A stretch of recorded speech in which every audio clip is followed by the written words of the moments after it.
This is a Year 8 video for Chapter 5 of the novel Once. As in all the other chapters, we see that the chapter starts with the word once. Once is the title of the book, and every chapter starts with it. And the first sentence is a summary of the chapter. So once I walked all night and all the next day except for a short sleep in a forest, and all night again, and then I was home. So this tells us a little bit about what this chapter is about. In chapter 4, it was the journey from the orphanage to home, and many things happen in that journey. Now, he's there. He's finally got home, and chapter 5 is about him arriving to his home. So if we look at the setting in chapter 5, we see that he arrives home in his town, in his street, and it's just like he remembers, well, almost. So the first point on page 38 that we need to underline and we need to make a comment on is that Felix has now arrived home.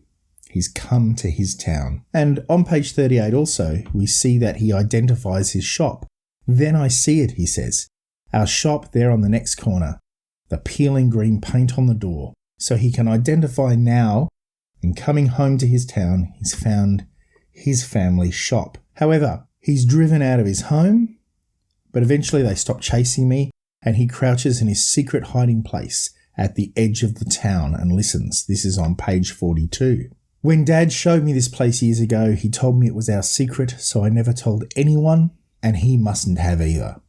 So he's managed his journey from the orphanage through to his hometown. He's found his house. Unfortunately, it's occupied by other people. And he's in a secret place at the edge of the city, a place that his dad told him about.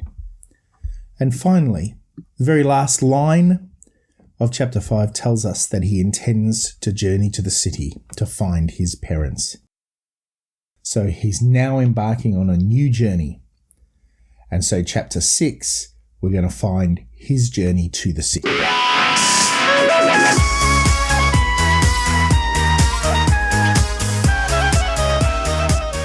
When it comes to characters in chapter 5, mostly it's Felix. And then there are some incidental characters, but there are a couple of important characters apart from Felix. Let's have a look at page 45 and we find out something interesting about Felix here. He's knocking on Mr. Rosenfeld's door.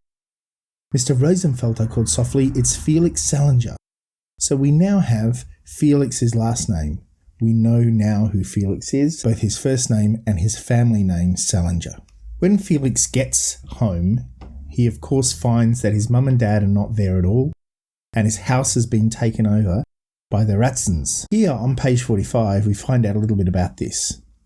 At this point, Felix is hiding in his secret spot on the edge of the city, and he wonders, why do they hate me and mum and dad so much?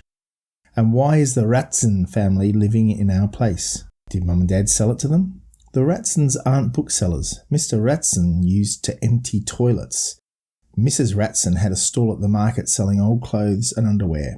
Victor Ratzen hates books. So Felix is wondering what's going on with his house. So on page 42, we find a little bit about this story. The man who's not his dad, that's Mr. Ratzen, says we'll hand him over. Obviously he means hand him over to the Nazis.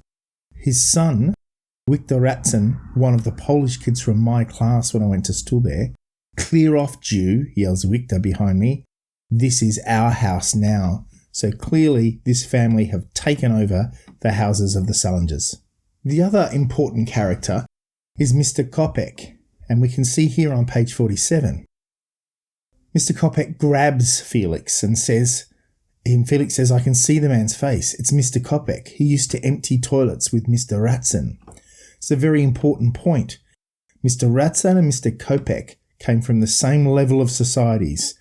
That's a lower working class level. They emptied toilets.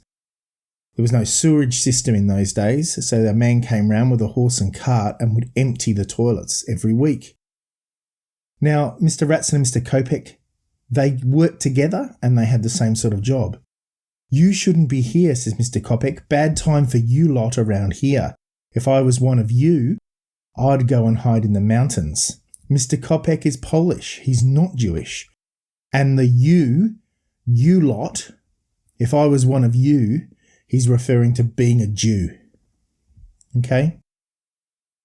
Mr. Kopeck stares and stuffs something under my arm and hurries away down the alley. I take the package from under my arm. It's wrapped in greaseproof paper.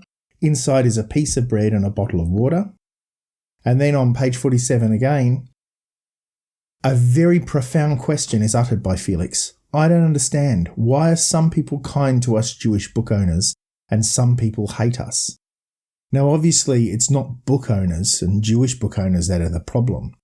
Burning books was a symptom of a bigger thing, not just hatred of book owners, but hatred of Jews, Jew hatred, or what is technically called anti-Semitism. Anti-Semitism is the name for Jew hatred. Why are some people kind to us Jews and other people hate us is the question that Felix asks, and this is a question that this book forces us to ask. Why is it that the Jews have been such a hated people for many thousands of years?